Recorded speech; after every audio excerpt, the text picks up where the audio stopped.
Let's get started. Number 6. GSG-9. Germany has one of the most powerful militaries in Europe. In fact, it's currently ranked among the top 20 military forces in the world. But even inside this strong military, there's one unit that stands above the rest. It's called GSG-9, and it's Germany's most elite counterterrorism unit. GSG-9 was created in 1973, right after the tragic massacre of Israeli athletes at the Munich Olympics on German soil. But it's not just another special forces team. It's a team known for chasing perfection and leaving no casualties. Their most famous mission came in 1977. A German passenger plane with 86 people on board was hijacked by terrorists and flown 4,000 miles to Somalia. GSG-9 commandos flew in overnight, stormed the plane in total darkness, and took out all 4 hijackers in under 7 minutes. Every single hostage survived. Even more impressive, since its creation, GSG-9 has never failed a mission. Not one hostage has been lost during their 4 decades of operations. But their impact goes beyond Germany. GSG-9 has trained elite forces in over 50 countries. When the FBI needed counterterrorism help, they turned to Germany. When Japan built its own special units, it was GSG-9 doing the teaching. For a country legally restricted from military operations abroad, Germany found a way to project power anyway, by teaching everyone else to be better at what they do. Number 5. Grom. In 1990, just after Poland broke free from Soviet control, it built something from the ashes of oppression, an elite special operations unit called Grom, meaning thunder. The country was still rebuilding, so Grom started with almost nothing. They had no money, old equipment, and no global reputation. But what they had was determination and a point to prove. What makes them different? Every Grom operator is trained as a combat medic. That means in battle, they can give life-saving treatment while under fire. If they get injured, they don't wait for help. They treat themselves and keep going. That's rare, even among elite forces. Their most famous mission was during the Iraq invasion in 2003. Grom worked alongside U.S. Navy SEALs to take control of a major oil platform in the Persian Gulf. Saddam Hussein had planned to destroy it and cause a massive environmental disaster. But thanks to those brave guys, the operation was a success, and Saddam's mission failed. Another insane fact about this Special Forces group is that many of its founding members were part of the anti-communist resistance in the 1980s. Instead of training in the classroom, they learned on the streets, under real pressure, with real danger. But that mindset shaped Grom into something different, and today, they rank among the top-tier special forces in the world. Quiet, precise, and when they strike, it's over fast. Coming in at number 4 is Jungla Commando. Did you know that Colombian Special Forces once rescued 15 hostages from deep jungle captivity without firing a single shot? Even more shocking, they convinced the terrorists to hand the hostages over willingly. The name of the unit that handled this mind-blowing operation is Jungla Commando, Colombia's most elite counter-narcotics and jungle warfare unit. In 2008, after 6 years of failed rescue attempts, elite troops from this unit pulled off what many call the most brilliant deception operation in modern military history.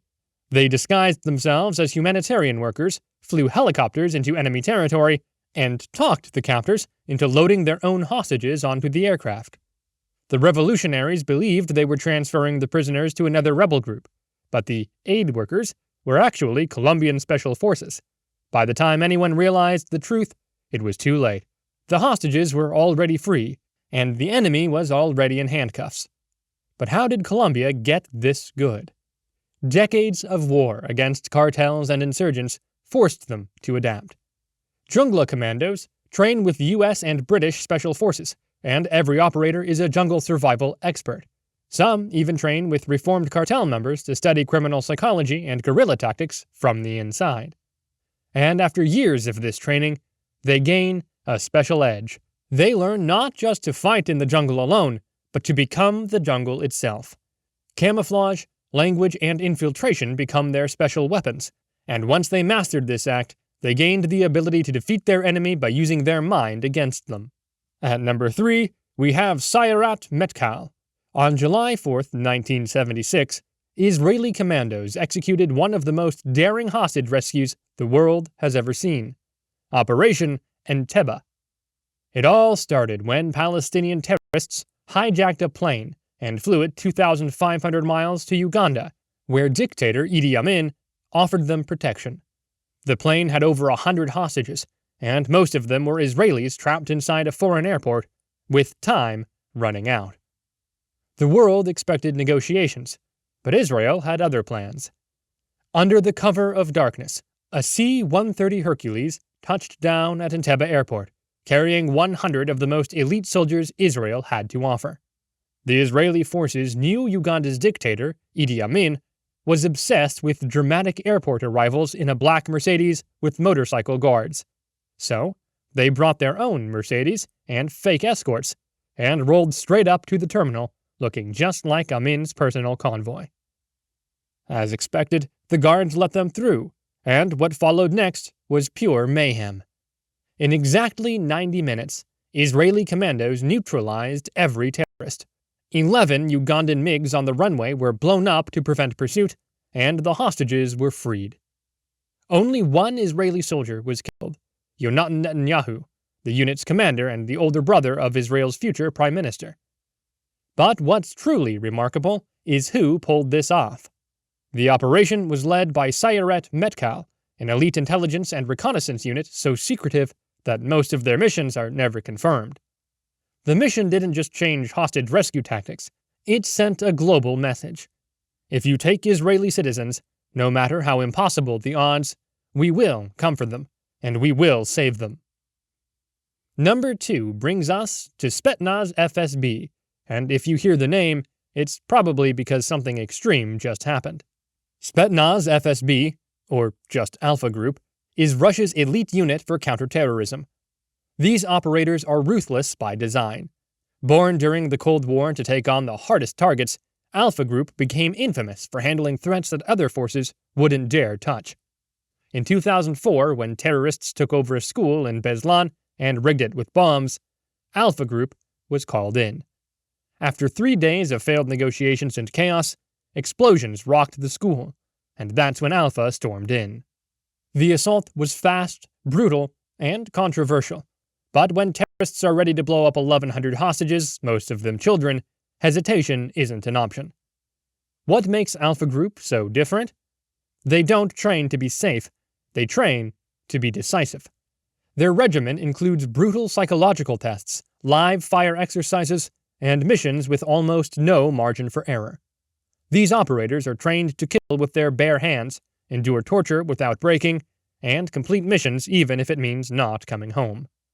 When the choice is between perfect and necessary, they choose necessary every time.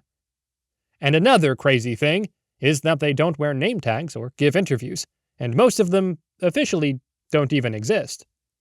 So when they come through the door, the enemies don't hear a single sound. They just find out it's over. And finally, at number 1, we have SEAL Team 6.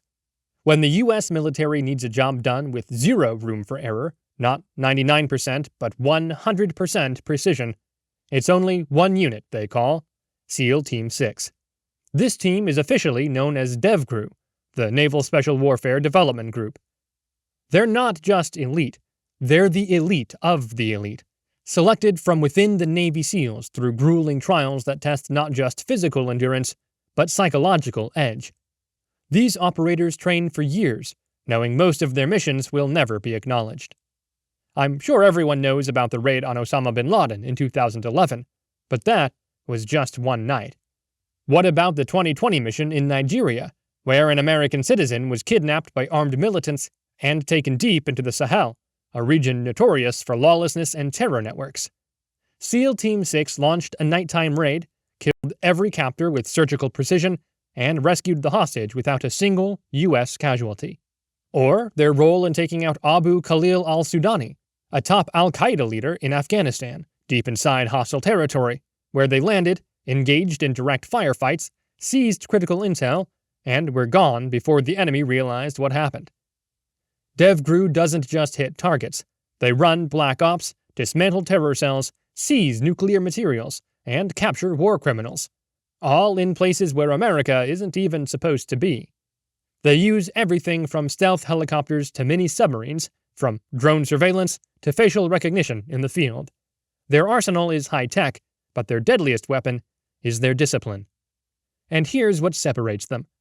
These men are trained to think 2 steps ahead, operate without guidance, and make split-second decisions that change the course of history.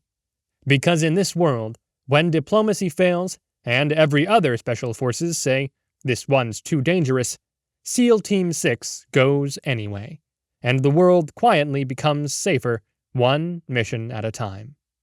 Thanks for watching, and check out the channel for more videos that will blow your mind.